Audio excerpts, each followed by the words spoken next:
Opa, tudo bem? No vídeo de hoje vamos ver a diferença entre o Entry Point e o CMD, quando usar cada um deles e inclusive quando usar os dois ao mesmo tempo. Para simplificar, vamos rodar aqui o container do Ubuntu. Então, docker run -it -rm Ubuntu 20.04. Eu entrei aqui no Ubuntu e eu consigo dar um ls. Ctrl D para sair. Repara que nesse momento eu chamei o Ubuntu sem passar nenhum parâmetro extra, né? Passei o -it e o -rm apenas. Eu posso chamar ele aqui e no final já adicionar um ls. O que ele vai fazer? Eu passando esse comando no final, esse cmd aqui, ele já vai executar essa instrução, ou seja, ele vai substituir a instrução que ele chamaria anteriormente por essa. Qual a instrução que ele está chamando aqui quando a gente não passou instrução nenhuma? Ele chamou o bash. Por isso que ele carregou o terminal aqui e eu podia executar qualquer comando. Nesse caso aqui, ele já chamou o ls. Eu posso também, ao invés de substituir o cmd, eu vou apagar aqui o ls, eu posso substituir o entry point. Como que eu vou fazer? Eu vou adicionar aqui, ó, entry point, e o comando que eu quero executar, no caso, o ls. Repara que o efeito entre os dois, nesse momento, parece ser exatamente o mesmo, mas tem uma pequena diferença. A gente pode, inclusive, rodar os dois ao mesmo tempo. Então eu posso vir aqui, por exemplo, o meu entry point vai ser o ls e o meu comando vai ser, por exemplo, o /var. O que ele vai fazer aqui? Ó? Ele deu um ls dentro do /var do meu comando. Tá? Repara que eu poderia vir aqui e ao invés de usar o entry point, ter colocado tudo dentro do meu cmd. Qual que é a principal diferença entre eles, então? O entry point a gente vai utilizar quando a gente tem um container que a gente quer rodar ele sempre por um programa fixo. Então, por exemplo, eu tenho um programa, um container, que eu quero sempre que ele executa o ls. Só que o diretório que ele vai executar vai variar. Então, essa variação eu vou informar via cmd.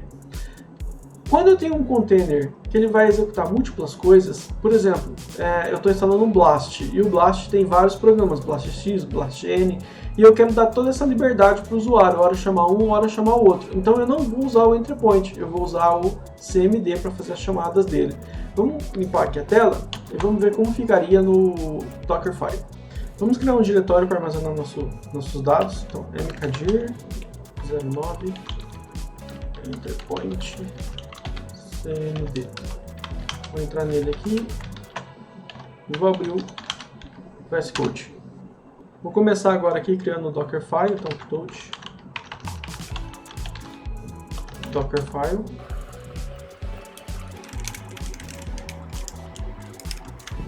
Então nosso container vai chamar um Ubuntu apenas no começo, e aí eu posso definir qual é o programa que eu quero que ele execute. Então, por exemplo, cmd, e aqui eu coloco ls. Docker build -t start ponto. Docker run -it -rm start para chamar o nosso container. Repare que quando a gente chamou ele aqui, ele já está dando um ls. Se eu apagar esse cmd aqui e deixar o nosso container sem um cmd, vou compilar de novo. O que ele vai fazer aqui? Ó? Ele chamou o bash. Por que ele chamou o bash? Como eu não sobrescrevi o comando, vou aumentar aqui o espaço, como eu não sobrescrevi aqui o comando do cmd, nem do entry point, ele vai pegar do que está vindo aqui no Ubuntu.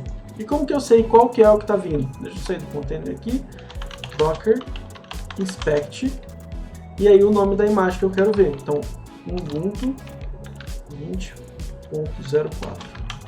Vou dar um pipe less aqui para ficar mais fácil para a gente andar. Então aqui a gente consegue ver as informações da nossa imagem. Entre elas aqui, ó, por que o Ubuntu, quando a gente não passa nenhum parâmetro, chama o bash? Porque o bash está no cmd. E o entry point está como null. Para usar o entry point, eu vou vir aqui e colocar o entry point. E o comando que eu quero rodar. No caso ali, o ls também, né? Vou dar um building, vou rodar ele de novo, ele teve o mesmo efeito.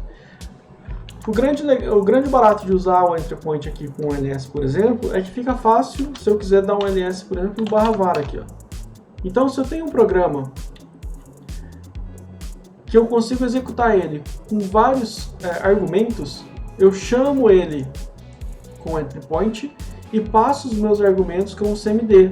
E eu posso, inclusive, deixar aqui, ó, um argumento padrão.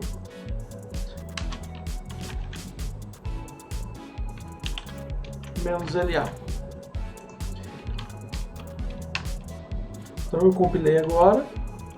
Se eu rodar ele sem passar argumento nenhum, ele roda o ls-LA. E eu consigo substituir ele facilmente.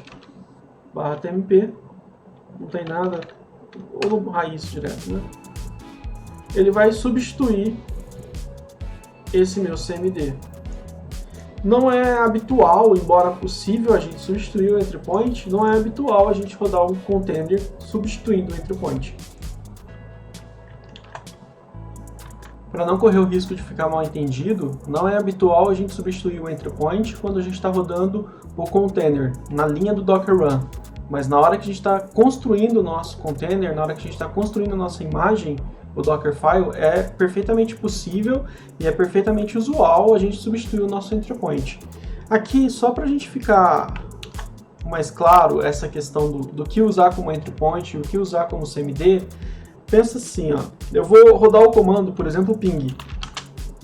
Se eu estiver fazendo um container que roda ping, esse comando ele vai entrar no entry point.